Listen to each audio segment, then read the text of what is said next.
Grand Rise in Jamaica and the rest of the world. I'm here today, Tuesday, to express my truth and to set the record straight, to let everybody know that the secret society, the churches, these government agencies, the court,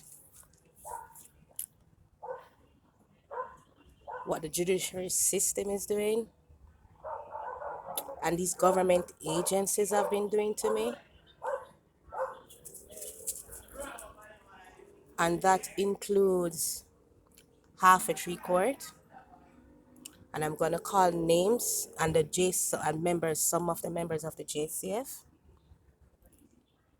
the Prime Minister, the Governor General, these secret societies, and over the years what they have been doing to me and my daughter and the Greenwich Town community, and there are many attempts to try to kill me, to sacrifice me,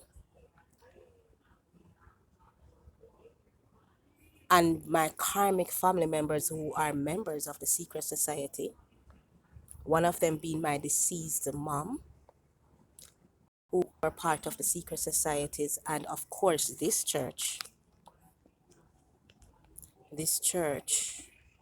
Greenwich Town Church. Turn the camera around. This church, Greenwich Town Church. See? This church, Greenwich Town Church. Greenwich Town Seventh-day Adventist Church have been trying to kill me and my daughter. I live just next door to them. See how near it is? Right? And they have been trying to kill me from a place. I have these two properties, this one right here and one across the road over there at the blue. My granny's a part of it as well. She's part of the secret societies. And but the property is in my name. And they've been trying to kill me from my property. And they even go as far as to get the whole community, almost the whole community, in on their evil acts. Right? Being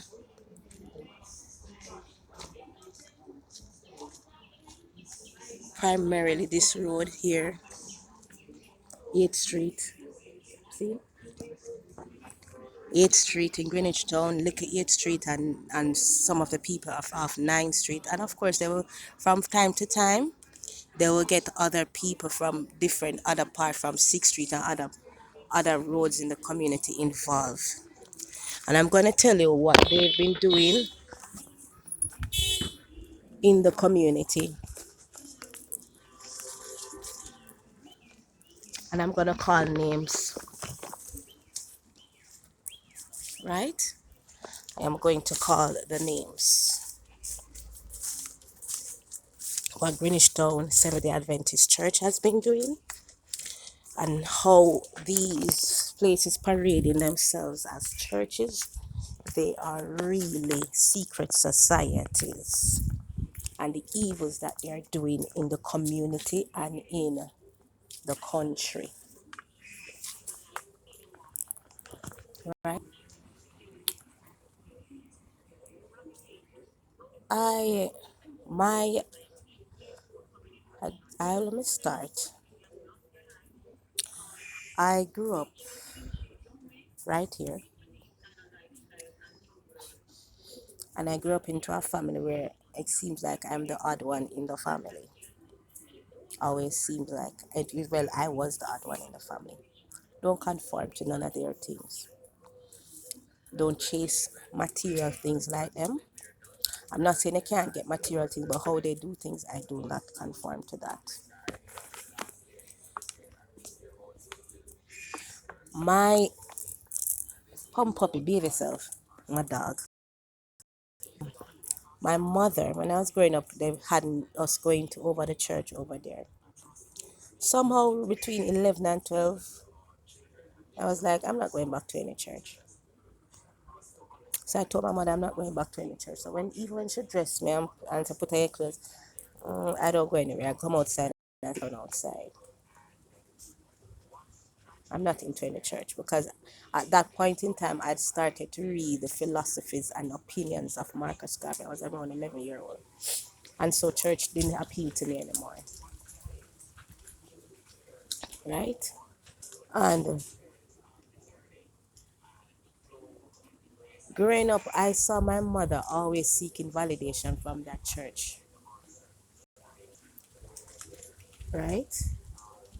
Always seeking validation from that church. I'm gonna speak more recently. I had my mother when I came back to live. I had moved out the area, and then I came back to live down here. I wasn't living far. I was actually living in West Kingston. I was living in the Denham Town, Anti Valley area, and then I moved back down here. And when I moved back down here, because my my grand aunt at the time, she had no one to take care of her. And she was like, Kadeen, I would cook Sunday dinner for her and take it back down. And she was like, Kadeen, come stay with me now. I said, all right, mama. Auntie, I'm coming down back. When I came back down there, home, the house was being run. It wasn't being run how the house supposed to be run. People are doing as they like coming in. And my family was never like that. But because she was here elderly alone, they would do whatever they want. They came and put by the order in the house, in the yard and thing. So nobody can come in. I was pretty much hated for it because I set boundaries. I'm someone that set boundaries, right? My mother, my mother and my grand aunt attended the church. And they always be telling the people about the church, oh, you need to come to church. I said, nah, don't go to that. Hell no. I said, there's no salvation coming from church. I said, if the church was any salvation to me, why would it never set the people them who was enslaved? Why it never set them free at that? Why wasn't it setting them free at that time? Why it is now a salvation for me? If it wasn't salvation for my ancestors, why would it be salvation for me? No, hell no. I'm not repeating. I don't repeat mistake. I learn from mistake and move on from them. Anywho, my daughter, my daughter, how me and the church now start having hiccups is because my daughter was coming from school from Saturday classes, and she stopped at a lady up by East Avenue, and the lady and her this lady named Miss Shirley. She sells soup, and my daughter stopped there by soup, and she was there drinking. And there was there's a deacon that was living across the road from Miss Shirley. Said to my daughter, went beside her, see her drinking the soup, and was like, you're a big girl now. And she said, no, I'm not a big girl now. I'm retelling it from my daughter's, or my daughter tell me. She said, no, I'm not a big girl now. I'm a little girl. And I said, how old are you? She said, I'm just 11. And he was like, no, man, you're a big girl, man, you're ready for a boyfriend. My daughter said, no, she's not. No, she's not ready. I'm saying, yeah, man, and he showed her some pictures of little girls where him have a female girlfriend. And he was trying to tell her that she's ready for a boyfriend. And my daughter was like, no. And he was in her ears. And when my daughter resists him, the lady named Miss Shirley should tell my daughter, say, listen, stay away from that man, can love like a picnic. And she must ask my daughter what he told her. And my daughter tell the lady what he said. And my daughter came home and tell me what he said. Of course, I was hella pissed.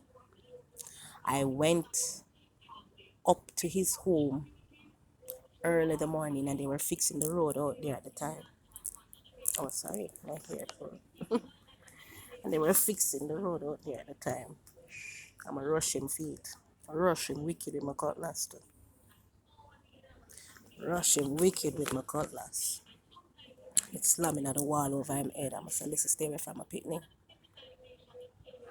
You understand? Stay away from my child. She don't need no boyfriend. Don't you dare go near my child. And I went over to church and I told them what happened. I didn't know that they ignored me. They'd call when I went over to church. You know what them do? Call police on me to tell me that I was disturbing them. When the police come the next day, of somehow they came the Monday. When the police came the Monday and I was telling the police what happened, the police end up going for him and arrest him. Arrest the deacon. His name is Morrison. Morrison. When it went to the police station and I tell them what happened, them arrest him. It went to court.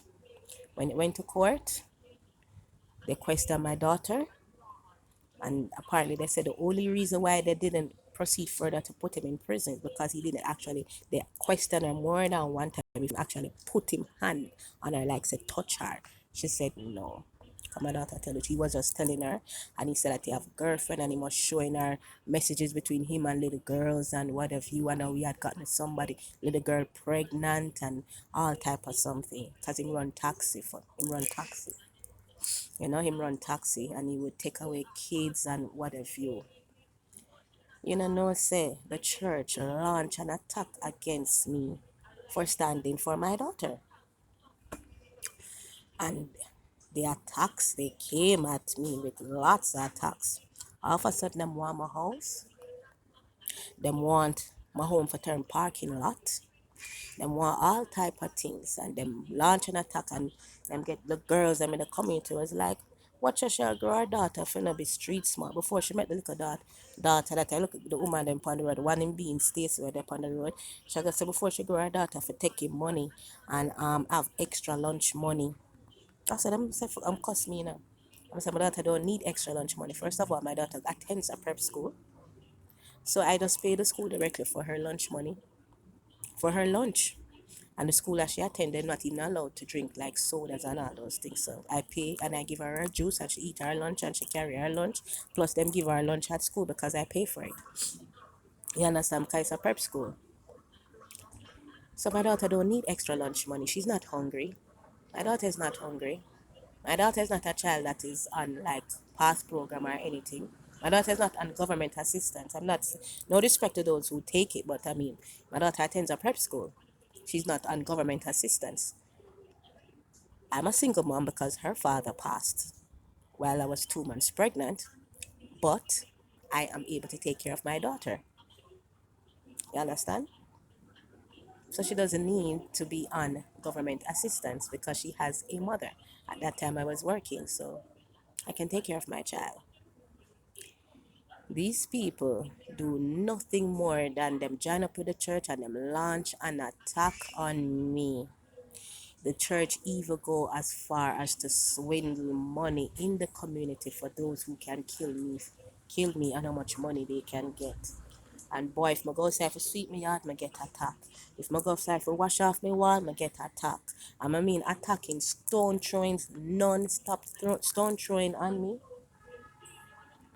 Water with acid in it. All the people with knife coming at me, trying to chop all type of things. I cannot, let me tell you, I've lost count of the amount of time these people have attacked them evil, throw stone at them and burst my head, my day in my house. The yard sit down. And them throw stone and burst my forehead. You understand?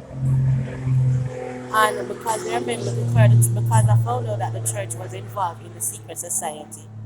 And them launch an attack at me so severe that people were coming from all angles trying to see if them can take up the ransom to see who first could have killed me and kill my daughter, who would try to take me. People even fired shots over the yard at me. But because I am divinely protected and I am someone that is heavy into African spirituality, I am someone that connects to my ancestors, my benevolent ancestors. My and so and so they couldn't move me. And let me tell you something, my spirituality and my connection to my ancestors, my connection to the sun, My connection to the moon, my connection to the universe is what make me here still undisturbed by them and what they've been doing. They have tried so many things to try stop my finances. If they say anybody try to come near, if they say anybody come near them, go to them for tell them so them can give them money. If them can do this and that to me, all type of things. You have a man named DSP Daily from Denham Town Police Station. He has launched so many attacks at me. It is a lost count, and I'm gonna call the name of everybody that is in it. From the justice system, from the police force. I'm gonna call the name, and that includes Fitz Bailey, Eric Wint, he was a former police, DSP Daly, come puppy, don't behave yourself. The Prime Minister, your Governor General, go down, puppy behave, right? David Crooks, Miss Cole Montague from Court 2, and this black judge from Court 5, because I had to be locking up people from down here, and because they don't want to give me justice. All of those people were involved in trying to not give me any justice. So much point that they even charged me on Murdoch. His name, I think, is DSP Murdoch or whatever Murdoch. His name is from Half a Tree. A lot of them was involved in trying to. They even locked me up for about 6 to 7 weeks in 2022 for wearing no mask. The court finished and I'm outside talking, and this man is going to take me around the back, charge me for. I was talking to a police officer, and she had on no mask as well, and I was talking to her, and he came and take me, charged me for not wearing any mask, and when we gave me a court date, because I had two cases there against the people them down here for throwing stone at my house, and one for bursting my head. So there was not like I was going anywhere, and he gave me a court date to come there for no mask. When I went to the court the Friday, he didn't show up, and the clerk of court for Court 2 said that to me, that there's nothing he can do if he doesn't show up. I said okay then. By the next week, I hear that they have a paper warrant out for my arrest. Remember, I'm going to the court scene. I'm like, I attend the court and he wasn't there. Can you believe that? As soon as the man found guilty for throwing the stone on my forehead, the court locked me up at Fort Augustus. And before they could take me to Fort Augustus, when they locked me up, they had me at the back of the cell at Half a Tree Court for hours going to the night.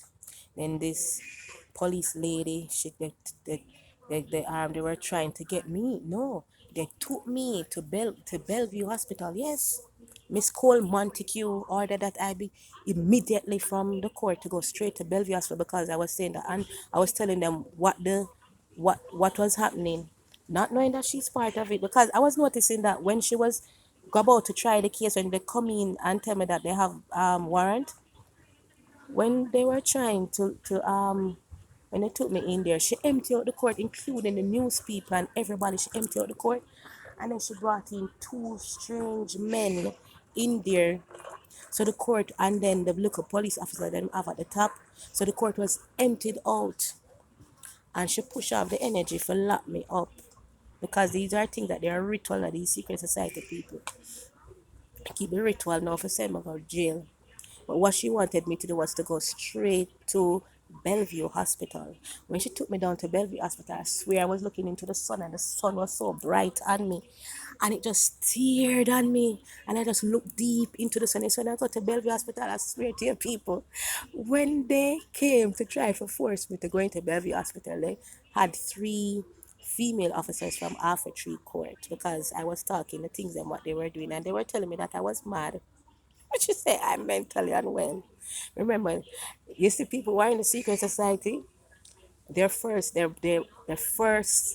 role is to deny being into it. Their first role is to deny that they sell them soul.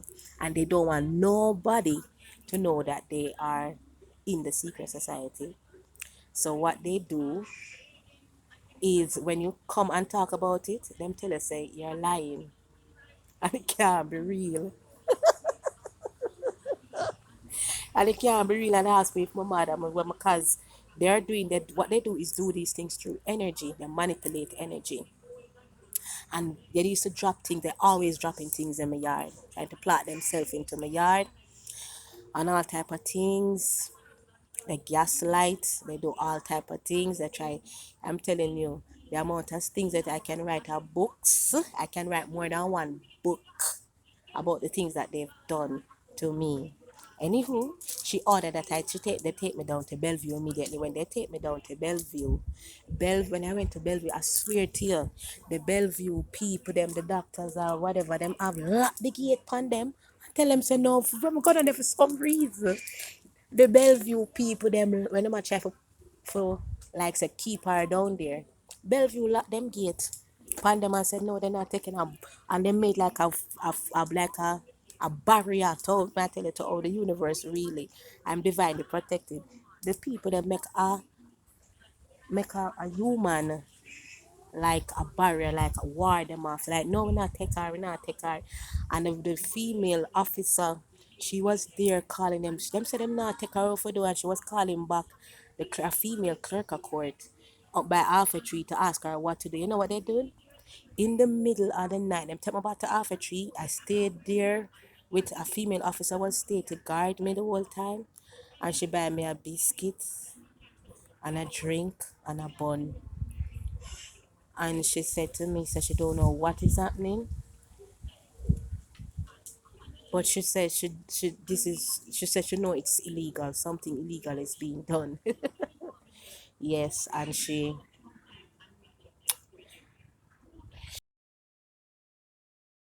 stayed for the night.